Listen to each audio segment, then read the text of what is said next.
शोहर अगर जूती में भी दाल रख के दे तो खा लेनी चाहिए। यहाँ तो इतनी आसाइशों में भी तेरे रोने नहीं खत्म हो रहे, नानी तिनकर बोली। माँ घुटनों में मुंह डाले रो रही थी, अपने जख्मी वजूद पर या शायद किस्मत पर। बस कर दे, बस कर दे। मर्द जात तो होती ही गुस्से की तेज है। ये तो औरतों के काम होते हैं कि इन्हें काबू में रखें। नानी की समझ से बाहर था कि वो अपनी बेवकूफ़ बेटी को कैसे समझाती, जो हर कुछ दिन बाद रोती धोती मेके आई बैठी होती। मारता है मुझे, गालियाँ देता है, इल्ज़ाम लगाता है गंदे गंदे। माँ रोती जाती, तो क्या हुआ, 4 वक्त का खाना भी तो देता है तुझे। इतने बड़े से घर में रहती है तू, इतनी बड़ी गाड़ी में घूमती फिरती है, अच्छा पहनती है, गांव भर की लड़कियां रश करती हैं तुझ पर। करमुजली माँ के रोने ही ख़त्म ना होते। वो रोती जाती। बलाहर नानी के सब्र जवाब दे जाता, चल उठ अब, अपने घर दफ़ा हो, तेरा भाई आने वाला है। फिर वो मुझसे पूछता है कि ये रोज़ रोज़ क्यों आ जाती है। सुकून से रहने दे हमें, और खुद भी अपने घर सुकून से रह। मैं वहाँ सुकून से कैसे रहूँ, मैं वहाँ मर जाऊँगी। माँ तुम मर जा, यहाँ से दफ़ा हो जा बस। ये हर कुछ दिन की कहानी थी। अब्बा अम्मा को मारता और रो के यहाँ आती, फिर यहाँ से नानी इसको भगाती। कुछ दिन खामोश रहती, फिर अब्बा के हाथ खुजलाने लगते, फिर वही साइकिल शुरू हो जाता। कभी कभी वो सोचती, माँ कितनी ढीठ है, जो इतनी मार खा के भी नहीं मरती। हर बार जब अब्बा दरवाज़ा बंद करके माँ को मारता तो माँ की चीखों से इसका दिल दहल दहल जाता। वो कानों में उंगलियां ठोंस लेती, मगर चीखें फिर भी किसी चोर रास्ते से इसके कानों में आ ही जाती। हर बार इसको लगता कि अब बस इस कमरे से माँ की लाश ही बाहर आएगी, मगर शायद माँ मार खा के बहुत सहजां हो गई थी, मर के ही ना देती। फिर एक दिन वाकई में माँ मर गई। शायद इसने अपना ढीठपन छोड़ दिया था। नानी के तस्वीर देख के इसका दिल चाहा कि बूढ़ी नानी की चुटिया खींच के घर से निकाल दे। जब माँ जिंदा थी तो जब कुछ क्यों न किया। अपने रोब दबदबे वाले खानदान के सभी मर्द नामर्द लगे उसे। वैसे घर भर की औरतों पर दहाड़ते फिरते, और यहाँ अब्बा की ज़मींदारी के भरम के सामने सबकी ज़बानों पर कफल थे। माँ के जनाजे को देख के उसे कुछ भी महसूस ना हुआ। सब ने कहा कि माँ मरी है, रो लो, मगर इसकी आंख से एक आंसू नहीं टपका। माँ जैसे लोगों को मर ही जाना चाहिए। वैसे भी वो आज नहीं मरती तो कल मर ही जाती। जो कल होना था वो आज हो गया, तो किस बात का रोना।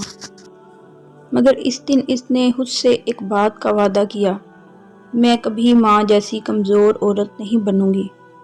शहर की एक मशहूर शाहरा पर गाड़ी भगाती वो आज बहुत खुश लग रही थी। खुले बाल हवा से उड़ रहे थे, ज़ेला वो कुछ गुनगुना भी रही थी। आज इसने एक बहुत अहम केस जीता था, घरेलू तशद्दुद का। औरत को एक जालिम आदमी के जंगल से चुराते हुए उसे न जाने क्यों माँ की याद आ गई। काश काश हमारे गांव में भी इस वक्त ऐसी सहूलत होती। फिर इसी वक्त याद आया कि अगर गांव में इस वक्त ये सहूलत होती तो गांव के आधे से ज़्यादा मर्दों को सज़ा हो गई होती। वहाँ घरेलू तशद्दुद शादीशुदा ज़िंदगी का एक अहम हिस्सा था। अचानक से फ़ोन बजा। कॉल करने वाले का नाम देखकर इसकी मुस्कुराहट और गहरी हो गई। हेलो हेलो, क्या मैं जिया मैम से बात कर रहा हूँ, जिन्होंने मेरी इत्तलात के मुताबिक एक हाई प्रोफाइल केस जीता है? जी जी, आप इन्हीं जिया मैडम से बात कर रहे हैं। इसकी आंखों में चमक आ गई। इसने गाड़ी के शीशे में खुद को देखा। पूरे एतमाद नाडार औरत का अक्स इसको सुकून दे गया। मैं माँ जैसी नहीं बनूंगी। इसका अहद किसी हद तक कामयाब रहा था। तो जिया मैडम, क्या आप आज रात हम जैसे लफंगे के साथ डिनर पर जाने का टाइम निकाल सकती हैं? ओके, आप जैसे लफंगू के लिए जिया मैडम के पास वक्त ही वक्त है। ओके, फिर रात में मिलते हैं, बाय। दूसरी तरफ से हुनैन ने कॉल काट दी। हुनैन सिर्फ इसका शौहर ही नहीं, इसका बहुत अच्छा दोस्त भी था। इसीलिए जब कुछ अरसे की दोस्ती के बाद इसने उसे प्रपोज किया तो इनकार नहीं कर पाई। शादी के वक़्त इसको सिर्फ एक डर था, हुनैन भी इसके अब्बा की तरह निकला तो फिर वो क्या करेगी, और वो ये ख्याल झटक देती। हुनैन एक खुले जहन का मालिक था, वो ऐसा कैसे कर सकता है, और इसके अंदाजे बिल्कुल ठीक साबित हुए। जिंदगी बहुत आराम से गुजर रही थी कि अचानक से माजी फिर से इसके सामने आने लगा। वो आंखें फाड़े हुनैन को देखती ही रह गई। थप्पड़ की तकलीफ से ज़्यादा अपने पसंदीदा इंसान से थप्पड़ खाने की तकलीफ थी। वो दोनों एक शादी से आए थे और वहाँ जिया के एक कोलीग ने उसे फूलों का गुलदस्ता दिया था केस जीतने की मुबारकबाद के लिए, और बस हाल में तो हुनैन खामोश रहा। उसे लगा कि शायद इसकी तबीयत ठीक ना हो, मौसम भी तो बदल रहा था। मगर घर में घुसते ही जो जहर इसकी ज़ुबान उगलना शुरू हुई, जो इल्ज़ामात इसने जिया पर लगाने शुरू किए, जिया को अपने कानों पर यकीन नहीं आया कि ये वही हुनैन है। नरमी से बोलता है। यकीन इस वक्त आया जब एक जनाटेदार थप्पड़ इसके मुंह पर पड़ा। फिर और यकीन इस वक्त आया जब इसने बुरी तरह उसको मारना शुरू कर दिया। वो चुपचाप पिटती रही। मार खाते हुए उसे कई बार लगा कि माँ की रूह इसके सामने खड़ी तंजिया नजरों से उसे पिटते देख रही है। बड़े दावे करती थी कि मेरे जैसी नहीं बनेगी, देख आज तो बिल्कुल मेरे ही जैसी बन गई। काफ़ी देर बाद जाकर हुनैन का हाथ रुका और उसे ठोकर मार के कमरे से चला गया। घर में खामोशी छा गई, किसी कब्र जैसी खामोशी। सारी रात वहाँ बैठी अपने जख्मी वजूद को देखती रही। माँ की रूह भी वही सारी रात उसे तंजिया मुस्कुराहट के साथ देखती रही। 2 हफ्तों बाद ये अदालत हुनैन वल्द अहद को घरेलू तशद्दुद के जुर्म में 5 साल कैद और जुर्माना सुनाती है। कार्रवाई बर्खास्त की जाती है। सब लोग अदालत से बाहर चले गए, वो वहीं बैठी रही, इसी हालीपन के साथ जो माँ के जनाजे पर हुआ था। कुछ भी महसूस ही नहीं हो रहा था। इसने अपना केस खुद ही लड़ा था, इसलिए जीत की उम्मीद तो उससे पहले से थी। सच बताऊं तो बड़ी हैरत हुई मुझे। इसकी वकील दोस्त सामिया इसके पास आई। क्यों, तुम अपने शोहर के साथ ऐसा कैसे कर सकती हो? साबका शोहर, तलाक का केस भी फाइल हो चुका है हमारा।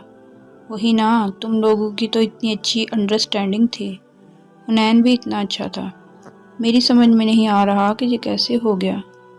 मेरी समझ में ये नहीं आ रहा कि जो भी मुझसे मिल रहा है वो हुनैन को अच्छा कैसे कह रहा है। क्या इसका जुर्म नहीं दिख रहा किसी को? इसकी आंखों में वो रात गुम गई। देखो जिया, ऐसी बातें हो जाती हैं, इंसान को गुस्सा आ जाता है। घर इतनी सी बातों पर बर्बाद नहीं किए जाते। ऐसी बातें इसीलिए होती हैं क्योंकि हम उन्हें होने देते हैं, और मेरे लिए ये इतनी सी बात नहीं है। और इसके अलावा एक और भी वजह है। वो माँ की रूह की तंजिया मुस्कुराहट देखते हुए बोली। इस रात की मार के बाद से माँ की रूह इसके साथ साथ लगी थी, अपनी तंजिया मुस्कुराहट के साथ उसे तकती रहती। क्या मैं अपनी माँ जैसी नहीं हूँ? बिल्कुल भी नहीं हूँ, इसने मजबूत लहजे में कहा, और माँ की रूह की तरफ देखा। माँ की रूह गायब हो चुकी थी, वहाँ अब कोई नहीं था। वीडियो अच्छी लगी है तो लाइक और शेयर कर दें और चैनल को सब्सक्राइब करना ना